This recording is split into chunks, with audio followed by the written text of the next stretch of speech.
Ada seorang ibu asal Indonesia kuliah di Jerman. Dia punya 3 orang anak laki-laki dan tentu punya suami ya.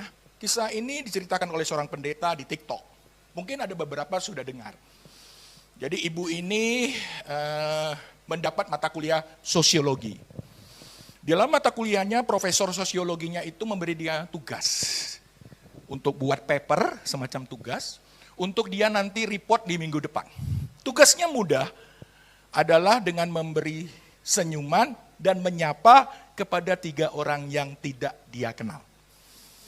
Buat orang Indonesia, menjadi ramah itu natural sekali. Betul? Buat ibu ini pekerjaan yang sangat mudah. Toh cuman tersenyum dan say hi. Dia diberi tugas oleh dosennya, profesornya untuk tersenyum kepada 3 orang.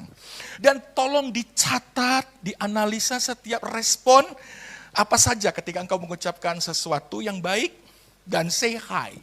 Itu saja tugasnya. Pulang dari kuliah dia dijemput oleh suaminya dan 3 orang anaknya. Maaf, dalam kasus ini 1 orang anaknya. Dan kemudian kebetulan anaknya bilang, "Ma, aku lapar." Dan kemudian di kampus ada sebuah restoran cepat saji. Seperti biasa di Indonesia ada, atau di Jerman sama aja. McDonald ya harus antri. Dalam antrian ya sudah dia hampir di paling depan di antriannya. Tiba-tiba gaduh di belakang. Ada sedikit rusuh di belakang antrian si ibu ini. Kemudian dengan rasa kepo, ingin tahu kepo itu, dia membalikkan badan. Ternyata di antrian belakangnya terjadi keributan. Karena di dalam antrian itu ada 2 orang yang bau sekali badannya. Bahkan cenderung ke amis. Bau yang itu menguasai karena bau badan yang terlalu amat parah. Ya. Ditambah AC, wah lengkaplah sudah. Jadi hadirannya begitu terasa. Sehingga orang-orang semua menyingkir. Tidak ada orang yang mendekatnya. Tidak ada orang yang mendekat 2 orang ini. Sehingga si ibunya kemudian membalikkan wajahnya.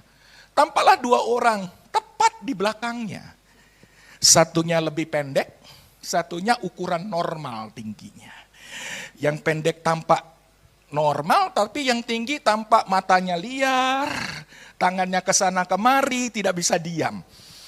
Kelihatannya yang tinggi mengidap penyakit defisiensi mental begitu ya, atau penyakit mental gitu ya. Dan yang di depan di depannya itulah orang yang menjaganya.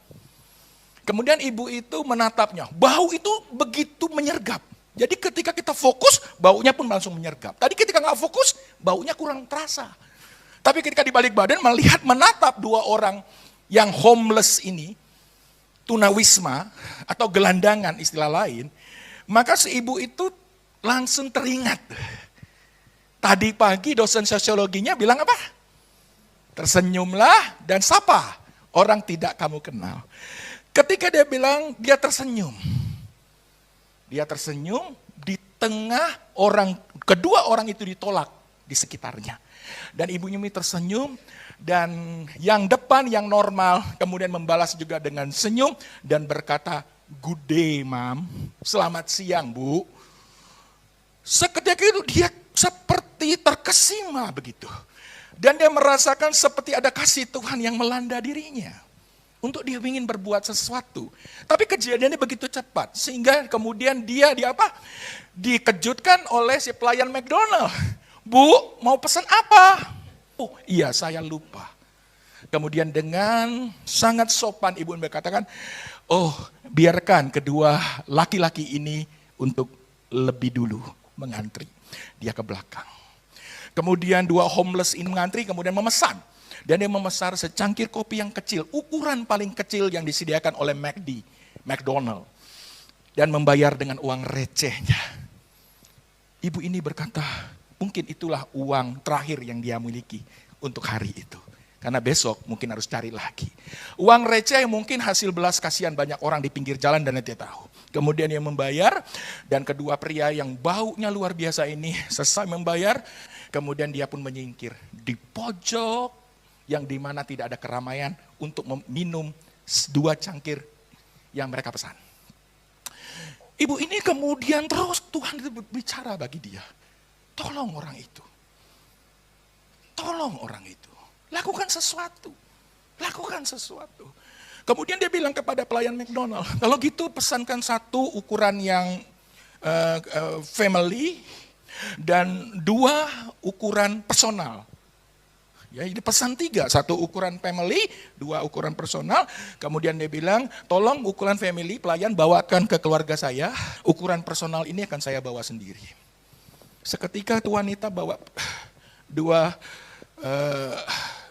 ayam berikut dengan burgernya, dia bawa ke para gelandangan itu, homeless itu. Tampak oleh dia matanya kepada 2 homeless itu, mata kedua homeless ini sangat-sangat berbinar-binar. Gak tahu rasa apa seperti itu. Ada bahagia campur juga bingung. Karena tidak ada orang yang biasanya menyapa mereka. Dengan rasa terima kasih yang besar dia katakan, terima kasih buat pertolonganmu hari ini. Terus kata ibu itu sambil menyentuh bahunya, jangan berterima kasih ke saya. Tapilah berterima kasihlah kepada Tuhan yang senantiasa berbicara kepada saya. Dan Tuhan berbicara untuk menolong kalian. God bless you. Kemudian wanita ini menuju ke tempat makan dengan suaminya. Sampai di sana suaminya berkatakan, suaminya sambil meneteskan air mata. Dia bilang begini, "Mah, aku sadar bahwa aku tidak salah pilih untuk memilih engkau sebagai istriku. Karena melalui banyak tindakan hidupmu, aku itu dilembutkan oleh kasih Tuhan." Dan mereka makan dengan santai. Kemudian banyak pasang mata yang melihatnya. Banyak orang melihatnya. Dan setiap orang yang makan di McDonald's setelah mereka selesai makan, mereka datang ke keluarga ini. Dan mereka mengucapkan terima kasih. Karena perbuatan ibu ini yang sederhana, yang kecil, yang simple, mengubah pandangan mereka yang egois. Banyak orang berkata, "Bu, apa yang kau lakukan ini akan kami ingat untuk melakukan hal yang sama ke banyak orang." Dan semua orang berterima kasih kepada dia. Ketika dia pulang makan di McDonald, dia masih nampak ada 2 homeless itu, atau 2 tunawisma itu, kemudian melambaikan tangan dengan wajah yang berubah. Wajah yang tadi ketekuk, penuh dengan kesedihan, tidak ada orang yang menyapa, tapi hari ini dia menemui seorang malaikat yaitu ibu itu. Dan dia melambaikan tangan dengan berkata, terima kasih sekali lagi, God bless you.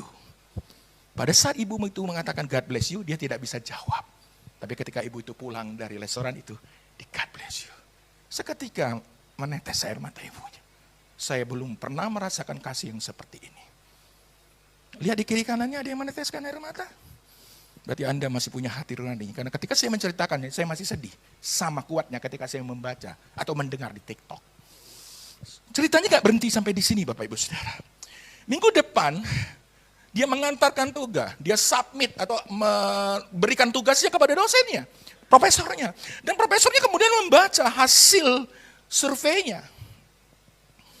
Ketika profesor membaca kisahnya, bagaimana dia memberi makanan dan sehai kepada homeless atau gelandangan itu, dosennya pun berkaca-kaca.